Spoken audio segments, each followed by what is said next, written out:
विधेयक की व्याप्ति की समिति कर सकती है। विगत में कई संयुक्त समितियों ने विधेयकों में ऐसे संशोधन किए हैं। श्री किरण रिजिजू जी।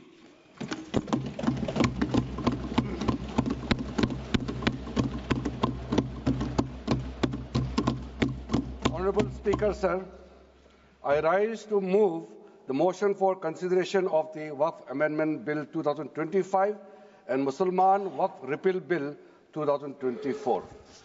अध्यक्ष महोदय जी, आपने जो रूलिंग दिया है, जेपीसी के बारे में जिक्र किया है, उसी के साथ साथ जुड़ते हुए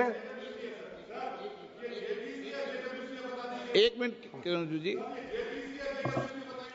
एक मिनट श्री सौगत राय जी संशोधन संख्या 108 को प्रस्तुत करें। आप बोल रहे थे ना? हाँ। Under Rule 77(2) of the Rules of Procedure, I propose that the Waqf Amendment Bill 2025 be recommitted for the purpose of eliciting further opinion thereon. Okay, माननीय मंत्री जी अब 12-16 पर अपना वक्तव्य दें।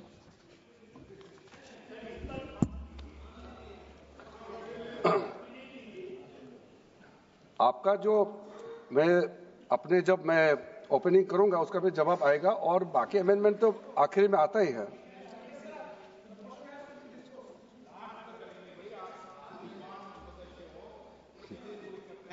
चलिए माननीय मंत्री जी। माननीय अध्यक्ष महोदय, हम सबको बहुत डिटेल में जाने का भी आवश्यकता नहीं है। कमेटी के बारे में उसका जिक्र काफी हो चुके हैं, लेकिन मैं इतना कहना चाहता हूं कि जो कमेटी इस बार दोनों सदन लोकसभा राज्यसभा मिला करके ज्वाइंट कमेटी में वक्फ अमेंडमेंट बिल पे जो चर्चा हुई है, आज तक भारत के संसदीय इतिहास में इतना व्यापक रूप से चर्चा, कंसल्टेशन और समय कभी नहीं दिया है। इसलिए मैं जो ज्वाइंट कमेटी में जितने मेंबर्स दोनों सदनों के लोकसभा और राज्यसभा में जो सदस्य उस कमेटी में थे, मेरे तरफ से सरकार की ओर से मैं धन्यवाद देता हूं, अभिनंदन करना चाहता हूं। अध्यक्ष महोदय जी, कुल मिलाकर के 97,27,772 याचिकाएं ऑनलाइन, फिजिकल, मेमोरेंडम के रूप में, रिक्वेस्ट के रूप में और सुझाव के रूप में पूरे तरह से सरकार ने देखा है। वो जेपीसी के माध्यम से हो या डायरेक्ट दिया हो, हमने सब उसको देखा है। इससे बड़ा कभी भी, इससे ज्यादा संख्या में किसी भी बिल के ऊपर में लोगों का याचिकाएं नहीं आया आज तक।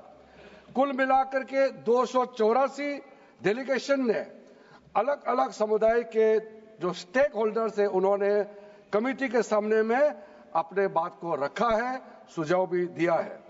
25 स्टेट गवर्नमेंट और यूनियन टेरिटरीज का वक्फ बोर्ड्स ने अपना सबमिशन भी पेश किया गया है। इसके अतिरिक्त कई लीगल लुमिनरीज, विद्वान लोग हैं हमारे समाज में, कम्युनिटी लीडर्स हैं, अलग अलग धार्मिक संस्थाओं का प्रतिनिधि, charitable organisation, civil society, academicians, researchers, policy makers, सब ने इस कमेटी के सामने में पेशकश किया है। उसके साथ साथ मैं कहना चाहता हूं सर, आज जब मैं जो बात रखूंगा आपके सामने में, पिछली बार जब हमने ये प्रस्तुत किए थे बिल को इस सदन में, तब भी मैंने कई बातें बताई थी। आज मैं उसको नहीं दोहराते हुए कुछ बातें मैं जोड़ूंगा और मुझे अपना बात रखने के बाद सिर्फ उम्मीद ही नहीं, पूरा यकीन है कि जो लोग इस बिल को विरोध कर रहे थे, वो हृदय में भी बदलाव होगा। पॉजिटिव सोच के साथ इस बिल में सब समर्थन करेंगे, ये मैं विश्वास के साथ आगे अपना बात रखना चाहता हूं। क्योंकि मैं पॉजिटिव नोट से बात रखना चाहता हूं, तो इसलिए एक मेरे जो मन की बात है मैं कहना चाहता हूं, तो इससे अच्छा संदेश जाए। किसी के बात कोई, अध्यक्ष महोदय, किसी की बात कोई बदगुमा ना समझे, इस जमीन का दर्द कभी आसमान ना समझेगा। ये मैं दिल से कह रहा हूं, क्योंकि अच्छा सोच के साथ, बड़ा दिल के साथ, खुले मन से मैं ये प्रस्ताव आपके सामने में पेश कर रहा हूं। सर, कई लोगों ने अपने अपने तरीके से बातें रखी हैं। किसी ने कहा ये प्रावधान अनकॉन्स्टिट्यूशनल है, गैर संवैधानिक है। किसी ने कहा ये इलीगल है, अनलॉफुल है। सर, ये बिल जो हम लोग जिक्र कर रहे हैं कोई नया विषय नहीं है। आजादी से पहले ये बिल, जब पहली बार मुसलमान वक्फ वैलिडेटिंग एक्ट पास किया गया था 1913 में, तब से इसका इतिहास शुरू होता है। उससे पहले प्रिवी काउंसिल ने 1894 में इनवैलिडेट किया था वक्फ अल औलाद को। बाद में उसका प्रॉपर लीगल फॉर्म में 1913 के बाद फिर 1923 में द मुसलमान वक्फ एक्ट लाया गया था, जिसमें अकाउंटिंग और ट्रांसपेरेंसी के बारे में ये जोर उसको देते हुए ये एक्ट पास किया गया था। उसके बाद 1930 में द मुसलमान वक्फ वैलिडेटिंग एक्ट लाया गया है, जो रीइंफोर्स करता है legal validity of the family वक्फ। परिवार में जो वक्फ होता है उसको जोड़ देते हुए ये बिल लाया गया है। उसके बाद आजादी के बाद 1954 में 1954 में वक्फ एक्ट पहली बार आजाद भारत का एक्ट बनी, और उस समय स्टेट वक्फ बोर्ड का भी प्रावधान उसी 1954 एक्ट में प्रावधान किया गया था। उस समय से लेकर के कई संशोधन के साथ में 1995 में व्यापक रूप से ये वक्फ एक्ट बनी है। तो उस समय किसी ने नहीं कहा कि ये एक्ट अनकॉन्स्टिट्यूशनल है, किसी ने नहीं कहा उस समय ये अनलॉफुल है। आज जब हम उसी बिल को सुधार के ला रहे हैं, तब आपको ये अनकॉन्स्टिट्यूशनल, अनलॉफुल का ये शब्द इस्तेमाल करने का आपको ये नौबत कैसे आया? ये सोच क्यों आया? अगर आप सच्चे दिल से सोचते और मन साफ होते तो आप तर्क पे जाते। इस संशोधन बिल में जो जो तर्क है आप उसमें बात कीजिए। आप उसको छोड़ के जो कोई लेना देना नहीं है बिल में, उसका बात आप लेकर के लोगों को गुमराह करने का, बरगलाने का काम जो किया है, उसको मैं शुरू में साफ करना चाहता हूं। अध्यक्ष महोदय जी, 1995 में ट्राइब्यूनल का पहला व्यवस्था किया गया है, ताकि वक्फ बोर्ड का कोई भी निर्णय किसी को अगर पसंद नहीं है या उसको चैलेंज करना चाहता है तो वक्फ ट्राइब्यूनल वहां आप जा सकते हैं। उसका प्रावधान पहले बार हुए हैं, और उस समय यह भी फैसला हुआ कि 5 लाख से ज्यादा आमदनी किसी वक्फ प्रॉपर्टी में है, उसके लिए सरकार एग्जीक्यूटिव ऑफिसर्स अपॉइंट किया जाएगा। ये भी 1995 में शुरुआत की है। अध्यक्ष महोदय जी, ये आज एक ट्रिगर पॉइंट क्यों हुआ है? ये अमेंडमेंट बिल लाने का आवश्यकता सबसे ज्यादा शुरुआत कहां से हुई? मैं संक्षेप में बताना चाहता हूं। 2013 में, 2014 में हम सब चुनाव में गए, और चुनाव में जाने से पहले 2013 में कुछ कदम ऐसे उठाए गए हैं जो आप सुन करके, आप सदस्य के रूप में भी और इस देश का नागरिक होने के कारण आपके दिमाग में यह बात जरूर सवाल उठेगा कि ऐसा कदम क्यों उठाया गया है।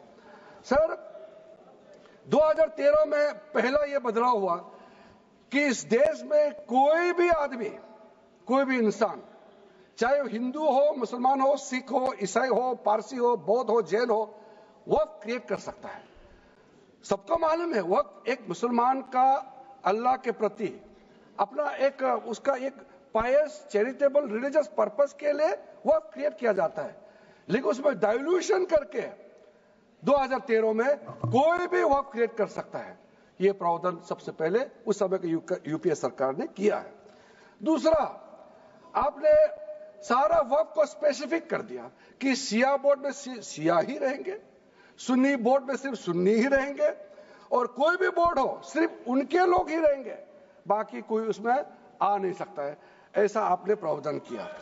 तीसरा, 2008 सर अब शांति से सुनने के बाद आप जो भी पूछेंगे हमारा रिप्लाई तो आएंगे ही सर। डिबेट का आखिरी में है, मेरा फिर से रिप्लाई होगा। तो अभी मैं जब शुरुआत में कुछ दृष्टिकोण रख रहा हूं, इसमें कोई हस्तक्षेप ना करे, ध्यान से सुनिए ताकि हमारा डिबेट का स्तर भी ऊंचा रहे और तर्क भी सामने में आ जाए।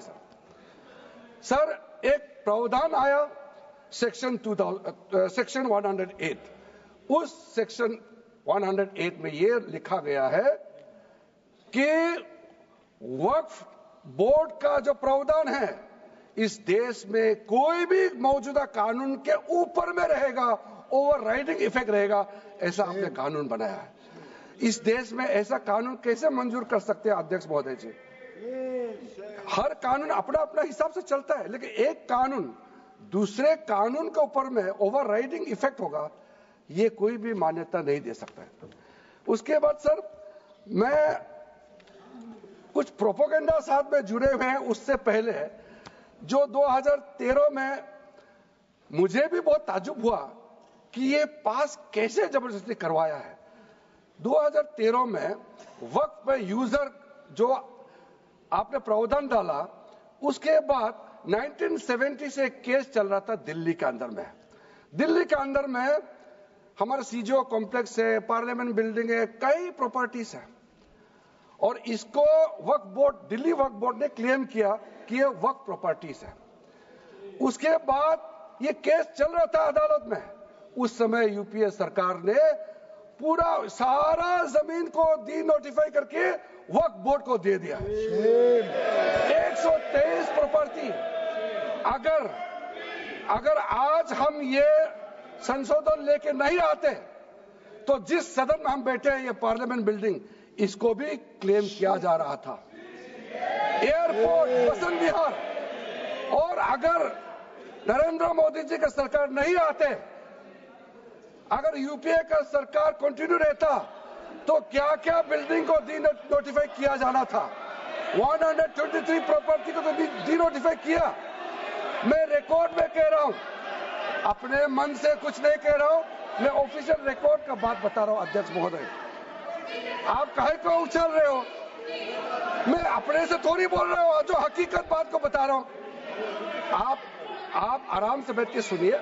आपके दल को और आपको सबको बोलने का मौका मिलेगा। माननीय मंत्री जी,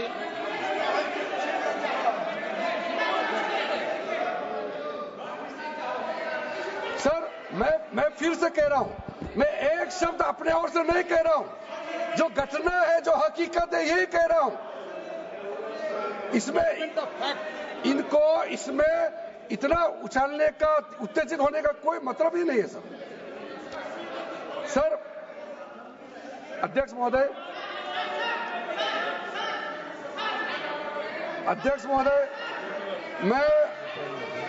मैं आपके माध्यम से सदन को कहना चाहता हूं कि जो संवैधानिक बात उठा करके लोगों को गुमराह करने का जो प्रयास किया जा रहा है, उसको भी देश के सामने में सही बात रखना बहुत ही जरूरी है। एक बात बार बार इन लोगों ने कहा गया है कि ये जो वक्फ अमेंडमेंट बिल है, ये आर्टिकल 25, आर्टिकल 26, आर्टिकल 30 का उल्लंघन करता है करके इन्होंने इल्जाम लगाया। पढ़ चुका हूं, आप पढ़ लो। कभी भी डिबेट के बीच में पॉइंट ऑफ ऑर्डर नहीं होता है, व्यवस्था दे दिए, आप उठाना कभी। माननीय मंत्री जी बोलिए। अध्यक्ष महोदय, दूसरा विषय इन्होंने समानता का बात उठाया। आर्टिकल 14 का इक्वालिटी को लेकर के उन्होंने सवाल उठाया, उसका भी मैं जवाब देना चाहता हूं। अध्यक्ष महोदय, ये कोई तरीका नहीं है। माननीय अध्यक्ष की व्यवस्था अंतिम व्यवस्था होती है। बोलिए मंत्री जी, आप बोलते जाओ। अध्यक्ष महोदय, क्योंकि मेरा कान खुला हुआ है तो ये डिस्टर्ब हो रहा है मुझे। मैं अभी ये पैन की बात करता हूं। अध्यक्ष महोदय, ये वक्फ बोर्ड का जो काम है, ये बेसिकली वक्फ प्रॉपर्टी को जो संभालने वाले मुतावली, और जो वक्फ प्रॉपर्टी को व्यवस्था करते हैं उसको संचालित करने के लिए ये गवर्नेंस का, सुपरविजन का एक प्रावधान है। किसी भी तरीके से वक्फ बोर्ड वक्फ प्रॉपर्टी को मैनेज नहीं करता है। वक्फ बोर्ड वक्फ प्रॉपर्टी मैनेजमेंट में हस्तक्षेप नहीं करता है। आप साफ साफ सुन लीजिए, अगर इसके पास तर्क नहीं है तो इस तरह यहाँ डिस्टर्ब करके बहस का स्तर को गिराने से कोई फायदा नहीं है सर, ये कोई तरीका नहीं है सर। बोलते जाओ सर, वक्फ बोर्ड का क्रिएट करना एक जो वाकिफ होता है, जो अपना विलिंगली वक्फ क्रिएट करता मैंने है। व्यवस्था दे दी है, आप जब समय हो तो बोले नो, प्लीज बैठिए, ये तरीका ठीक नहीं है आपका, बैठिए आप। नो, बैठिए। माननीय मंत्री जी, सूची है 2013 की प्रॉपर्टी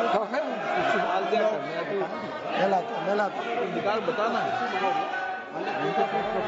सूची मंगा के देते भी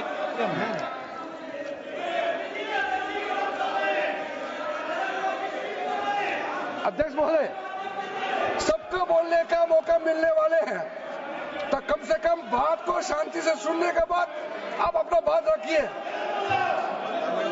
ये कोई तरीका नहीं होता है सर।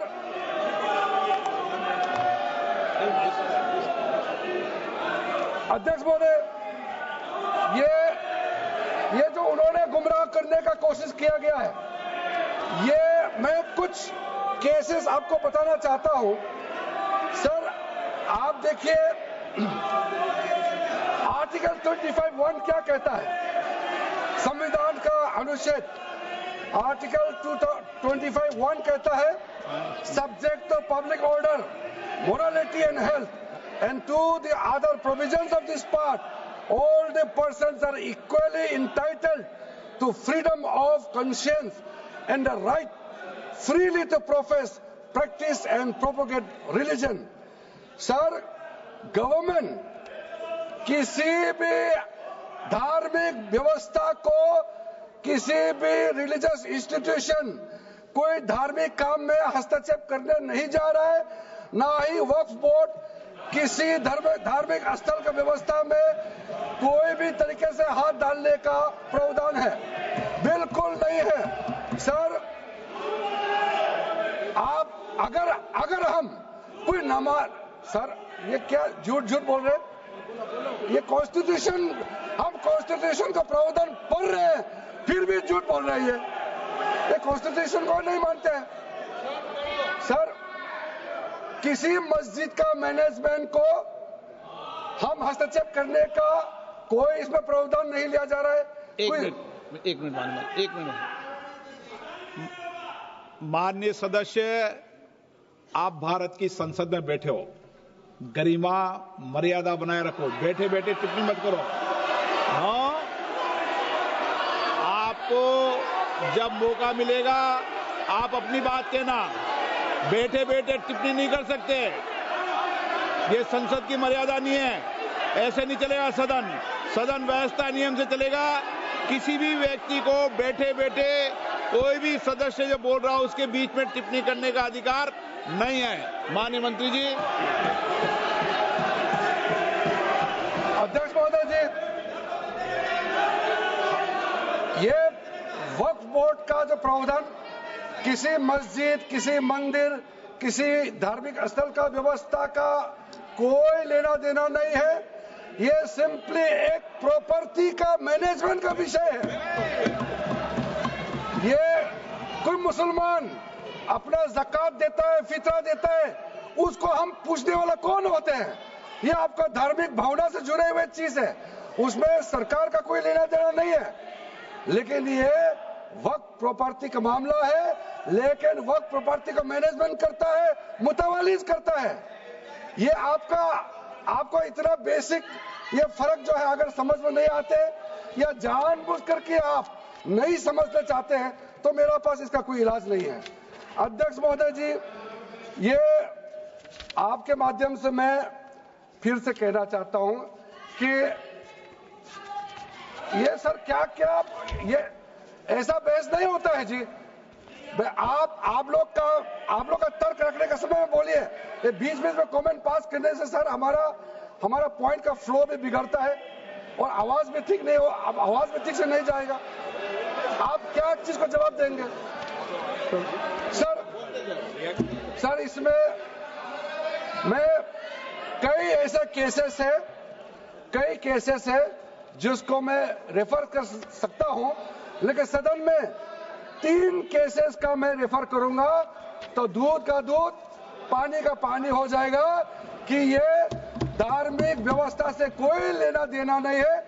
आपको मैं पहला एग्जांपल देना चाहता हूं, सैयद फजल पकुया तंगल वर्सेस यूनियन ऑफ इंडिया। इसमें क्या केरला हाईकोर्ट का फैसला है। केरला हाईकोर्ट ने कहा the Waqf board is a statutory body, pure and simple, it is not a representative body of the Muslim community. यह हाईकोर्ट का ऑर्डर है। उसके बाद इलाहाबाद हाईकोर्ट का ऑर्डर भी सुन लीजिए, Hafiz Mohammad Zafar Ahmed versus UP central Sunni board of वक्फ का जजमेंट सुन लीजिए। A mutawalli's right is purely a right of management of the property and is not a proprietary right. The duties of a mutawalli are purely of a secular character.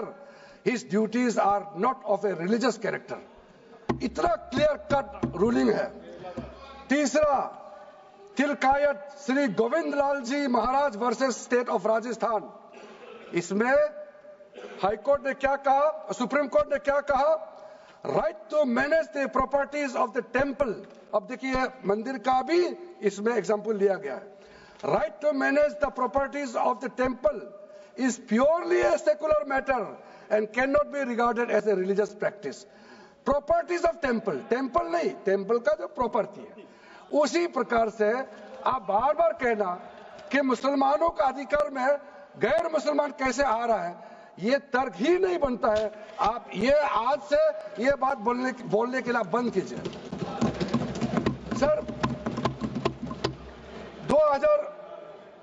2013 में जो काम किए गए हैं उसमें मैं एक चीज जिक्र करना चाहता हूं।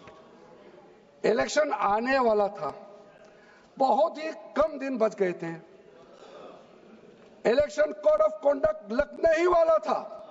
हम सबको मालूम है अप्रैल और मई में चुनाव हुआ था। 5 मार्च 2014 को उस समय के यूपीए सरकार ने 123 प्राइम प्रॉपर्टीज को जो housing and urban development ministry के तहत आता है उसको आपने दिल्ली वक्फ बोर्ड को ट्रांसफर कर दिया। क्या जरूरत था? कुछ दिन बाकी था चुनाव होने के लिए, आप इंतजार तो करते। आपने सोचा ये करके वोट मिलेंगे, लेकिन आप तो चुनाव तो हार गए, तो फायदा क्या हुआ? ऐसा काम करने से वोट नहीं मिलता है। इसलिए लोग इंटेलिजेंट है, हमारे देश के लोग समझदार है, इसलिए वोट बैंक का राजनीति के बिना हम अच्छे सोच के साथ में आज इस सदन में फिर से आए हैं। कुछ एनोमलीज है इस बिल में, तो इसको बदलना जरूरी था। मैंने एक पहले भी इसका जिक्र किया था कि आपने कहा कोई भी हिंदुस्तानी, कोई भी भारतीय वक्फ क्रिएट कर सकता है। वो 95 में ऐसा नहीं था, आपने 13 में बदलाव किया, उसको हमने फिर से 1995 का प्रावधान को फिर से रिवाइव करते हुए ये हमने जोड़ा है कि वक्फ वही क्रिएट कर सकता है जो मिनिमम 5 साल इस्लाम को प्रैक्टिस करता है। बहुत साफ साफ शब्दों में प्रावधान रखा है। सर, जो वक्फ बोर्ड बने हैं हम उसको बहुत ही सेकुलर इंक्लूसिव बनाना चाहते हैं। आपका पुराना प्रावधान को हटा करके अब हमने कहा है कि वक्फ बोर्ड में शिया भी रहेंगे, सुन्नी भी रहेंगे, बोहरास भी रहेंगे, आगा कानिक्स भी रहेंगे, मुसलमानों में जो बैकवर्ड है, पिछड़े लोग हैं वो भी रहेंगे, और साथ साथ में महिला भी रहेंगे और एक्सपर्ट नॉन मुस्लिम भी रहने का प्रावधान रखा गया है। सब स्वागत करना चाहिए, इसको किसी को आपत्ति होने का कोई जरूरत नहीं है। उसके बाद सर मैं थोड़ा सा इसको विस्तार करके बताना चाहता हूं। मेरा ही खुद का एग्जांपल मैं देता हूं। मान लो मैं मुस्लिम नहीं हूं, लेकिन मैं माइनॉरिटी अफेयर्स मिनिस्टर हूं, तो मैं सेंट्रल वर्क काउंसिल का चेयरमैन होता है। तो मेरे होने के बावजूद उसके बाद टोटल 4 नॉन मुस्लिम हो सकता है वर्क काउंसिल में मेंबर, और उसमें मैक्सिमम 4 नॉन मुस्लिम के साथ साथ में 2 महिला कंपलसरी है। 2 महिला होना ही चाहिए सर। उसके बाद सर स्टेट अभी आप पूरा वर्क बोर्ड देख लीजिए, महिला कहाँ है? महिला को भी रखा ही नहीं है, वो सिर्फ बातें करते हैं। सर 22 सर मैं स्पेसिफिक बताना चाहता हूं। सेंट्रल वर्क काउंसिल में टोटल 22 मेंबर्स में 4 नॉन मुस्लिम से ज्यादा मेंबर नहीं हो सकते हैं। एक्स ऑफिशियो के पद को मिला करके 3 मेंबर ऑफ पार्लियामेंट होगा। मेंबर ऑफ पार्लियामेंट तो किसी धर्म का हो सकता है। जब इलेक्शन करते हैं तो कोई भी धर्म का मेंबर ऑफ पार्लियामेंट या एमएलए बन सकते हैं। सर 10 मेंबर मुस्लिम कम्युनिटी से होगा, 2 फॉर्मर जजेस होंगे सुप्रीम कोर्ट और हाई कोर्ट के, 1 advocate of national eminence member रहेंगे, 4 persons of national eminence from various field. ये तो कई कमिटियों ने इसको सिफारिश किया है। और एडिशनल सेक्रेटरी या joint secretary to the government of India उसमें रहेंगे। आउट ऑफ 10 मुस्लिम मेंबर्स 2 महिला अनिवार्य है, ये हमने प्रावधान रखा है। और स्टेट बोर्ड में आउट ऑफ 11 मेंबर्स 3 से ज्यादा नॉन मुस्लिम नहीं हो सकता है। एक्स ऑफिसर को मिलाकर के 1 chairperson, 1 MP, 1 MLA, 4 members from Muslim community, 2 members with professional experience, 1 member of Bar Council and Joint Secretary to the state government dealing with work matters. Out of 4 Muslim members, 2 shall be women. ये हमने रखा है ताकि हमारे बहनों को किसी तरीके से दरकिनार नहीं कर सके। वक्त एक सर हमने जो नया प्रावधान रखा है उसमें जितना भी जो आर्बिट्रेरी प्रोविजन जो जरूरी नहीं था उसको हमने सामान्य रूप से देश में और जितना कानून है उसको मिलाते हुए मुख्य रूप से ट्रांसपेरेंसी इन वर्क मैनेजमेंट, सर्वे को अपडेट करने के लिए जो पहले इनसफिशिएंट प्रोविजन था इसमें वर्क लैंड रिकॉर्ड्स वगैरह में महिलाओं का इनहेरिटेंस राइट्स, बच्चों का राइट और साथ साथ में कई हजारों केसेस पेंडिंग है ट्राइब्यूनल और कोर्ट्स में, उसको सेटल करने के लिए जो आज लगभग 10,000 से भी ज्यादा केसेस जो पेंडिंग था और कुछ सालों के अंदर में 13 से 30,000 केसेस पेंडिंग हो चुके हैं, उसको सरलता से सुलह करने के लिए हमने रास्ता खोजा है।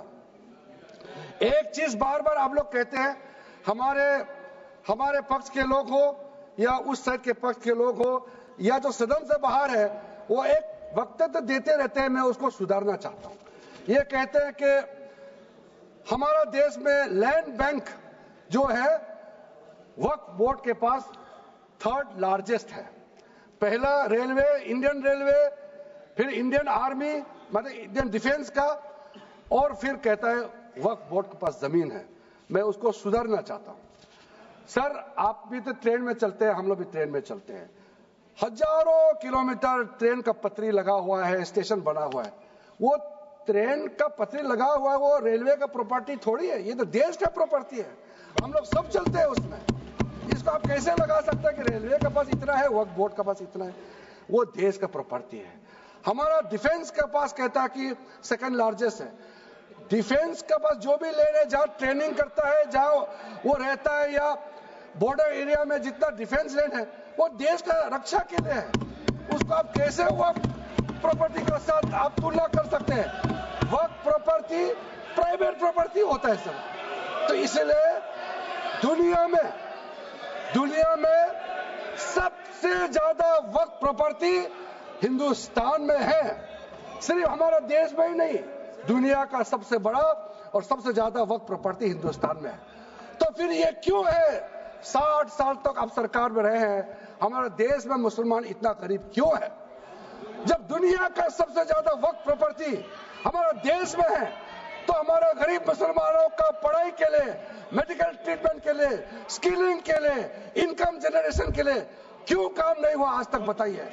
ये दुनिया का सबसे बड़ा वक्फ प्रॉपर्टी अगर हिंदुस्तान में है, तो उस प्रॉपर्टी से गरीबों का उत्थान के लिए, लोगों का भला के लिए अगर ये सरकार नरेंद्र मोदी जी के नेतृत्व में गरीब मुसलमानों के लिए काम कर रहा है, तो इसमें आपत्ति क्यों होना चाहिए आप लोग बताइए?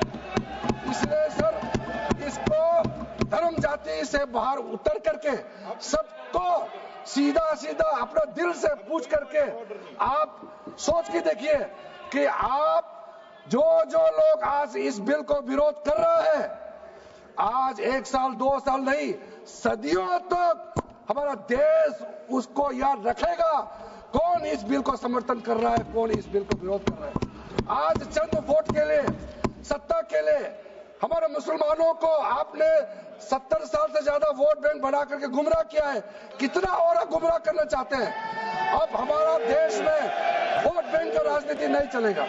इसलिए मैं कहना चाहता हूं, जब हमारा देश में इतना वक्फ प्रॉपर्टी है, तो इसको हम बेकार में पड़ा रहने नहीं दिया जा सकता है। गरीब मुसलमानों के लिए, आम मुसलमानों के लिए इस्तेमाल करना ही पड़ेगा। उसके लिए आज का ये वक्फ संशोधन बिल जरूरत है। अध्यक्ष महोदय जी, हमारे अपने वामसी पोर्टल में, हमारे मंत्रालय के वामसी पोर्टल में हमने रिकॉर्ड देखा है। सचर कमेटी जो आपने बनाया है 2006 में, उन्होंने भी ये बारे में काफी डिटेल में जिक्र किया हुआ है।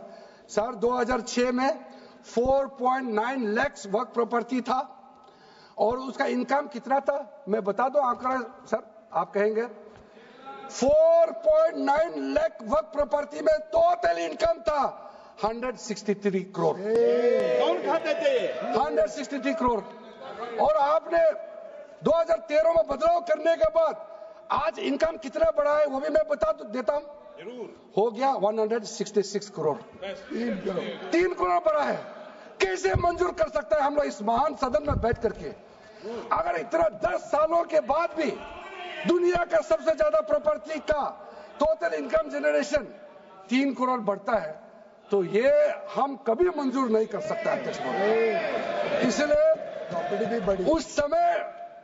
उस समय कहा गया था, मैं अभी का नहीं बता रहा हूं, सचर कमेटी समय में भी कहा गया है कि अगर थोड़ा सा एफिशिएंटली मैनेज करता तो 12,000 करोड़ पर ईयर तो उसी समय जनरेट हो जाना चाहिए था नॉर्मल मार्केट रेट से।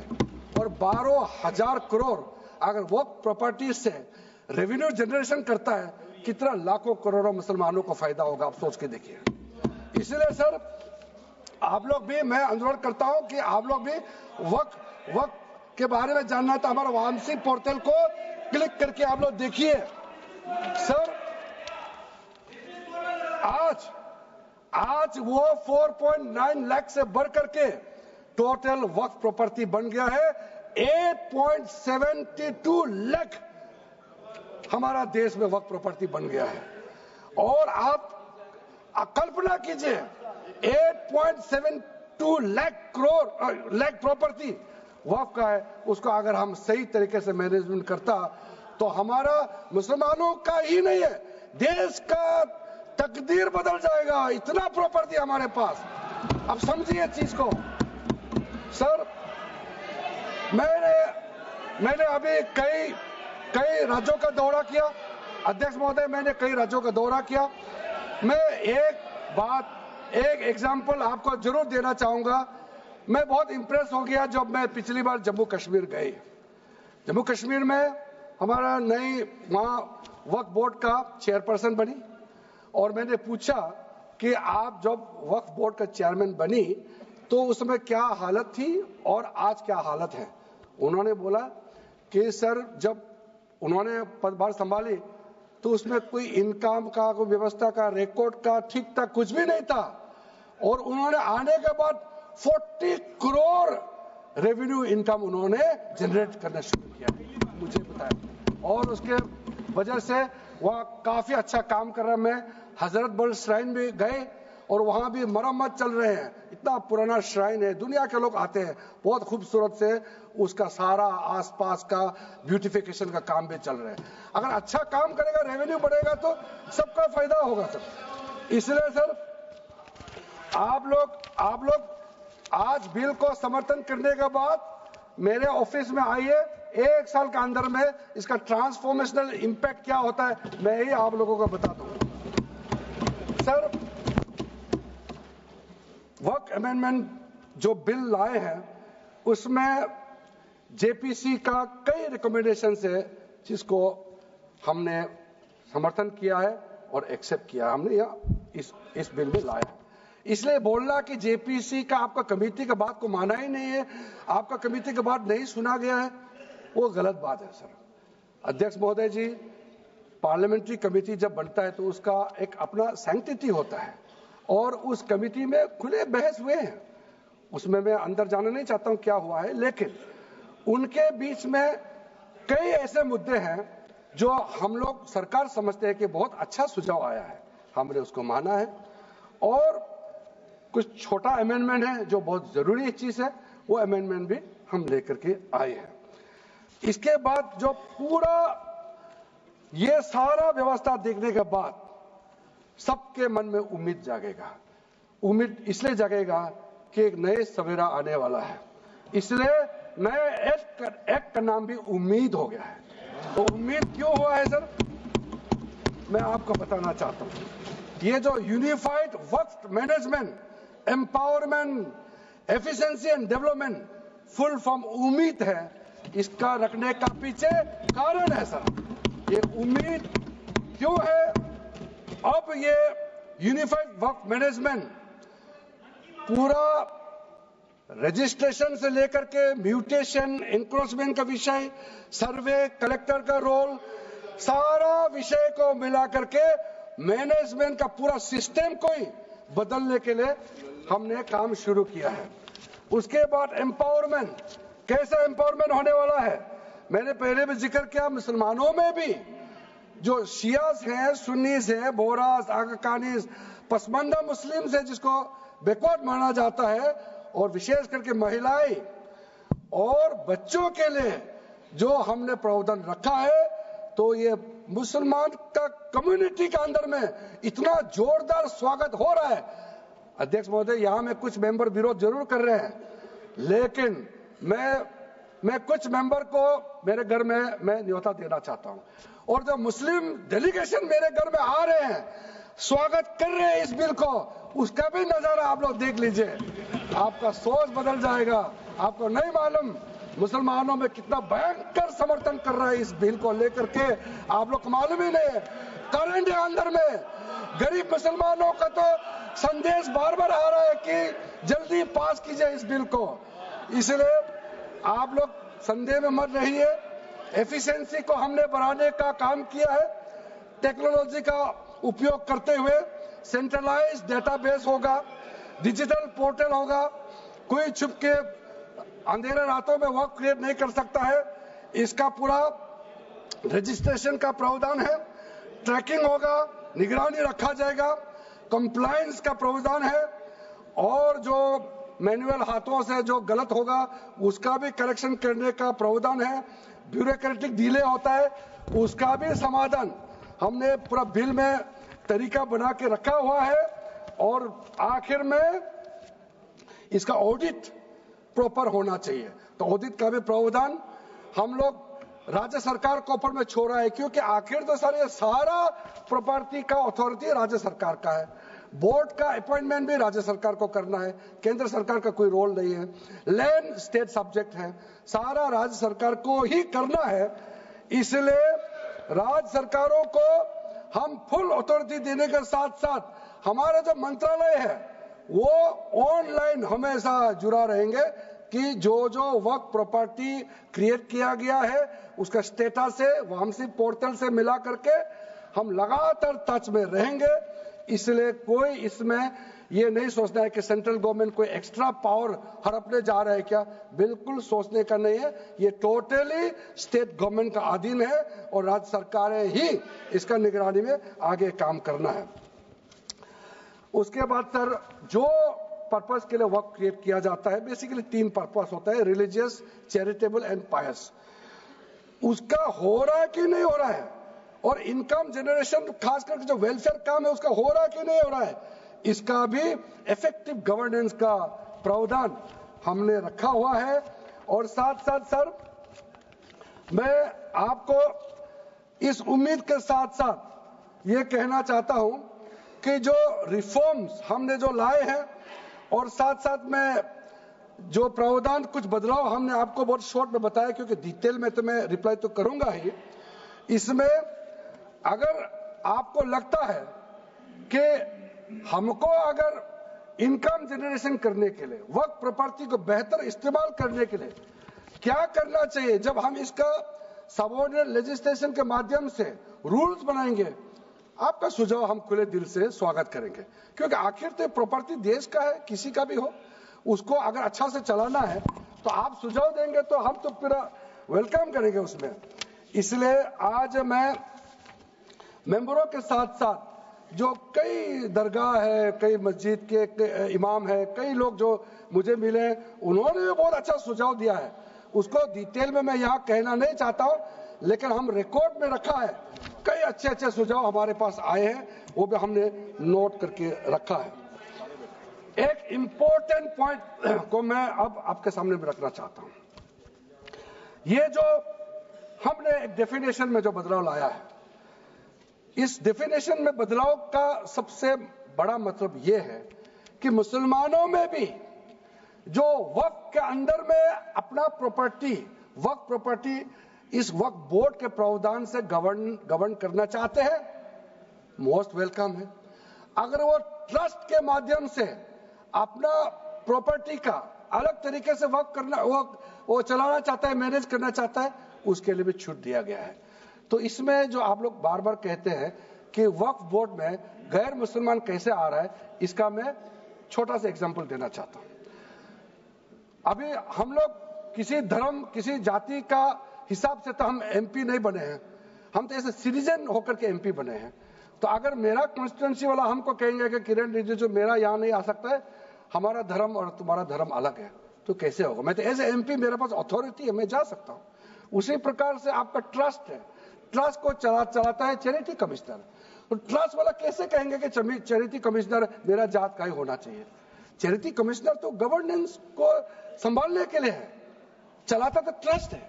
उसी प्रकार से आप कैसे कह सकते हैं कि मेरा वक्फ प्रॉपर्टी को देखने के लिए वक्फ बोर्ड में गैर मुसलमान नहीं हो सकता है? आप कैसे कह सकते हैं? ये तर्क को आप थोड़ा गहराई से सोचिए, क्योंकि ये बार बार कहा गया है, मैं नाम नहीं लूंगा, वो बाद में तो बोलेंगे हमारे कुछ लोग हैं कि मुस्लिम का अफेयर्स में नॉन मुस्लिम क्यों आ रहा है।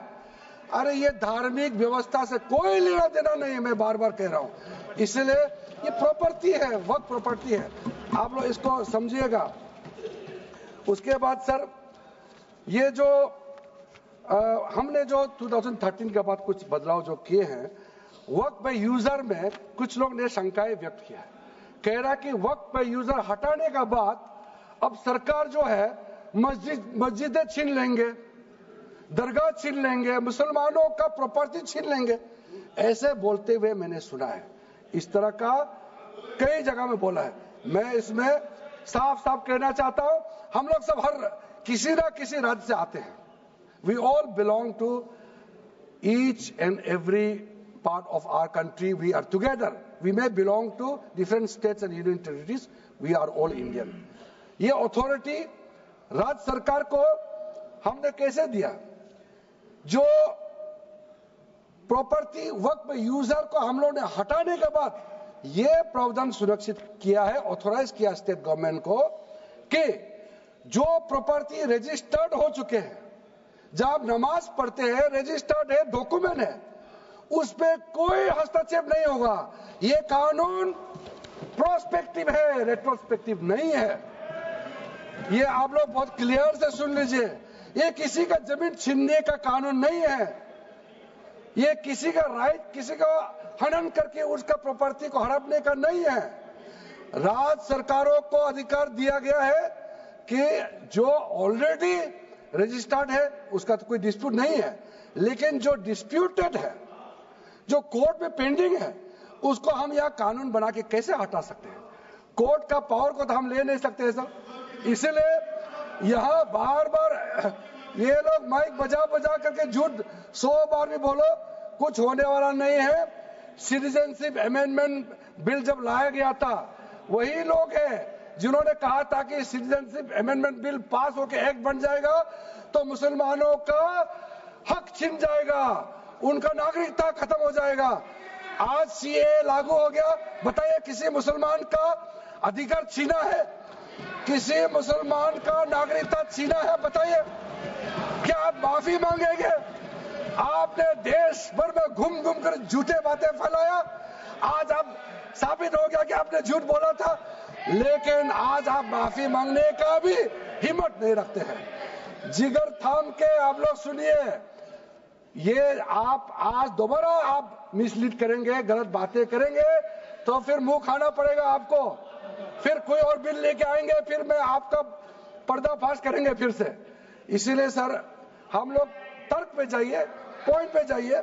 इसलिए दूसरा, महिलाओं के लिए अध्यक्ष महोदय जी, क्योंकि फैमिली में पुरुष महिला सब होते हैं, तो इसमें हमने एक सिंपल प्रावधान रखा है कि एक कोई भी मुसलमान जब वर्क क्रिएट करता है, सबसे पहले उस परिवार में जो महिला का अधिकार है उसको सुनिश्चित करके ही आप वर्क क्रिएट कर सकते हैं।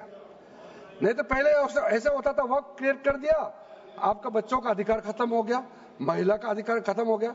आप वर्क उसी प्रॉपर्टी को क्रिएट कर सकते हैं जो आपका हकदार है, जो आपका 100% हिस्सा है, उसी को ही आप वर्क क्रिएट कर सकता है।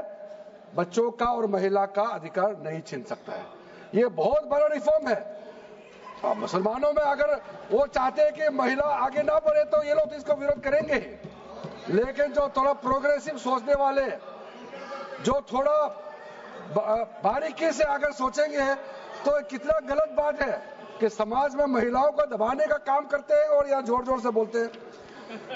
अध्यक्ष महोदय जी, सारा मैनेजमेंट जो सरकार का जमीन या प्राइवेट का जो जमीन है, इसका कलेक्टर को इन्होंने कमेटी के माध्यम से सुझाव किया है कि हर चीज कलेक्टर को क्यों ऑथोराइज किया गया है।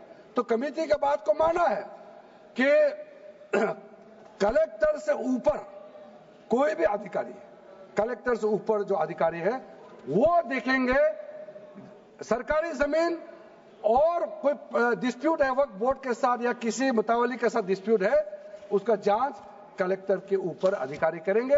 ये कमेटी ने सुझाव दिया था और उसी को मान करके आज इस सदन में पेश किया जा रहा है। एक महत्वपूर्ण सुझाव हम लेके आ रहे हैं, अमेंडमेंट लेके आ रहे हैं, इसमें मैं मानता हूं कोई विरोध नहीं करेगा। ये इसमें शुरू में छूट गया था, मैं सर खुले दिल से आपको कहना चाहता हूं, लेकिन बहुत सोच समझ के साथ ये प्रावधान अमेंडमेंट हम लेके आ रहे हैं कि जब आप वर्क प्रॉपर्टी क्रिएट करेंगे तो ऐसा नहीं होना चाहिए कि आप ट्राइबल एरिया में जाकर के आदिवासी का जमीन को आप वर्क क्रिएट कर दें, ये नहीं होना चाहिए। इसलिए हमारा देश के आदिवासियों का संरक्षण को ध्यान में रखते हुए शेड्यूल 5 और शेड्यूल 6 में आप वर्क प्रॉपर्टी क्रिएट नहीं कर सकते हैं। ये एक महत्वपूर्ण अमेंडमेंट लेकर आया है। डिटेल में अब आगे अध्यक्ष महोदय आपको मैं बताऊंगा। वक्फ ट्राइब्यूनल के बारे में सर मैं संक्षेप में, अभी फ्लोर खुलने वाले हैं, मैं आपके हाथ फ्लोर छोड़ने वाले हैं, तो मेरा जो वाइंड अप को आप ध्यान से सुन लीजिए। जो ट्राइब्यूनल है, ट्राइब्यूनल में 2 मेंबर का हमने प्रस्ताव रखा था, तो कमेटी ने कहा कि 2 मेंबर ठीक नहीं है, इसमें 3 मेंबर होना चाहिए। ये प्रस्ताव भी मंजूर किया गया है। तो वक्फ ट्राइब्यूनल में 3 मेंबर होगा फिक्स टेन्योर का साथ, और उसमें आज टोटल लिटिगेंट्स 14,417 केसेस है। आप सोच के देखिए, तो ट्राइब्यूनल में जल्दी जल्दी केस डिस्पोज हो, 3 मेंबर्स का ट्राइब्यूनल बनाया गया है। उसके बाद में उसका टेन्योर को फिक्स किया गया है। उसके बाद में जो एक बहुत स्ट्रिंजेंट प्रोविजन था, पहले ऑटोमेटिक अपील करने का राइट नहीं था, स्पेशल रिव्यू पिटीशन ही कर सकते थे ट्राइब्यूनल के ऑर्डर के बाद। तो आज हमने एक अच्छा सोच के साथ खुला मन से ये कहा है कि अब अगर आप वक्फ बोर्ड का निर्णय से खुश नहीं है, वक्फ ट्राइब्यूनल का निर्णय से खुश नहीं है, तो आप अदालत जा सकते हैं। ये रास्ता भी हमने खोल दिया है। उसके बाद सर कंट्रीब्यूशन, एनुअल कंट्रीब्यूशन, ये भी आपका ही सुझाव था कमेटी वालों का कि जो कंट्रीब्यूशन देते हैं वक्फ बोर्ड मुतावली जो देते हैं उसको घटाना चाहिए, तो उसको 7% से 5% घटा दिया है, ताकि ज्यादा पैसा आप चैरिटेबल पर्पस के लिए खर्चा कर सके। तो अच्छा, जो प्रॉपर्टी मैनेज करता है वो तो सरकार को शाबाशी देंगे। उसके बाद एक बहुत ही महत्वपूर्ण प्रावधान है जो हमको रखना पड़ा, आपने लॉ ऑफ लिमिटेशन को इस वक्फ बोर्ड का प्रावधान से हटा दिया था, इसको हमने लगाया है। तो अब तो मालूम है the limitation act of 1963 will now apply to the work property claims from the date of commencement of this act, aiming to reduce prolonged litigation। ये बहुत बड़ा मैं मानता हूं एक कदम उठाया है। और जो सेक्शन 40 सबसे ड्रैकोनियन प्रोविजन इस एक्ट में था, तो सेक्शन 40 था। सेक्शन 40 के तहत वक्फ बोर्ड, आप लोग बार बार कहते हैं ना, ये ऐसा नहीं है, ऐसा ही है। सेक्शन 40 में किसी भी जमीन को आप वक्फ प्रॉपर्टी डिक्लेयर कर देता था, वो प्रॉपर्टी को हमने हटा दिया है। वो कोई भी जमीन को वक्फ प्रॉपर्टी डिक्लेयर करके फिर किसी गरीब के लिए नहीं करना है। वो लोग, कुछ लोग, चंद लोग अपने के लिए, अपने फायदा के लिए इस्तेमाल करते हैं। ओवैसी मैं तो नाम नहीं लूंगा, लेकिन सर ये प्रावधान को इतना मिसयूज हुआ, इसलिए तो इतना लाखों प्रॉपर्टी का संख्या बढ़ गई। अब किसी प्रॉपर्टी को कैसे आप क्लेम कर सकते हैं? इसलिए इस सेक्शन 40 की वजह से, अध्यक्ष महोदय जी, इस सेक्शन 40 की वजह से कई मुद्दे इस देश में आया है। आज पूरा हमारा देश का क्रिश्चियन कम्युनिटी, जो कैथोलिक चर्च काउंसिल के लोग, भारत चर्च ग्रुप के लोग, केरला में हो या देश भर में, आज पुकार के क्यों कह रहा है कि वक्त संशोधन बिल जल्दी पारित होना चाहिए। वो इसलिए कि सेक्शन 40 का मिस यूज होता था। सर आप सोचिए, केरला का एमपी, तमिलनाडु का एमपी लोग तो सोचिए, अगर आपने गलती से इस बिल का विरोध कर दिया तो आप क्या विरोध झेलना पड़ेगा बाहर में, आप कल्पना कीजिएगा। अभी से आप सोचिए, मैंने पिछली बार में बताया सुरेंद्रेश्वर टेम्पल के बारे में, तो आपको बताया जब बाकी कोई धर्म ही नहीं था तब ये सुरेंद्रेश्वर टेम्पल था। तिरुचेंथुराई विलेज तमिलनाडु में, उसको वक्त डिक्लेयर करने के बाद कर्नाटका में तो हजारों एकड़ का इशू है।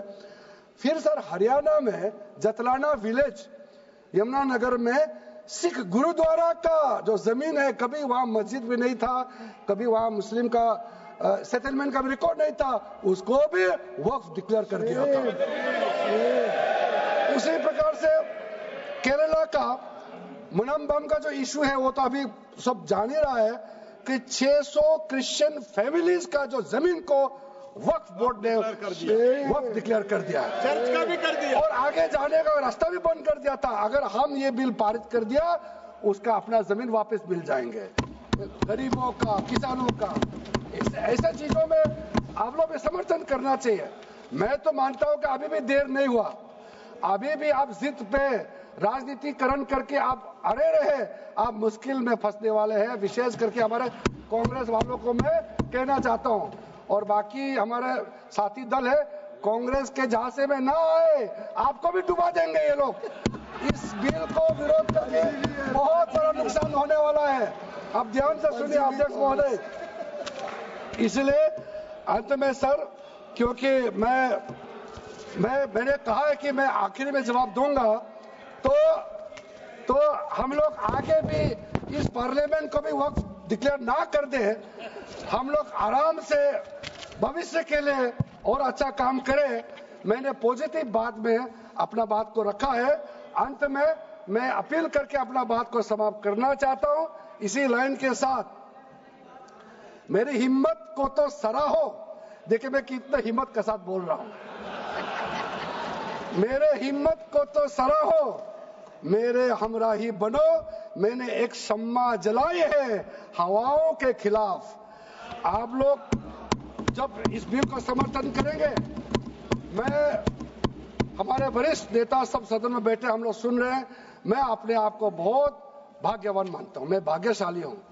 प्रधानमंत्री नरेंद्र मोदी जी ने मेरे जैसे एक साधारण सदस्य को इतना पुण्य काम करने का मौका दिया है, इस बिल को यहां रखने का मौका दिया है।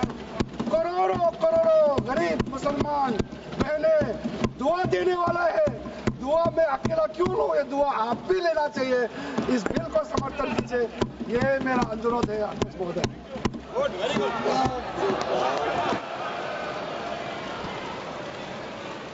श्री गौरव गोगोई।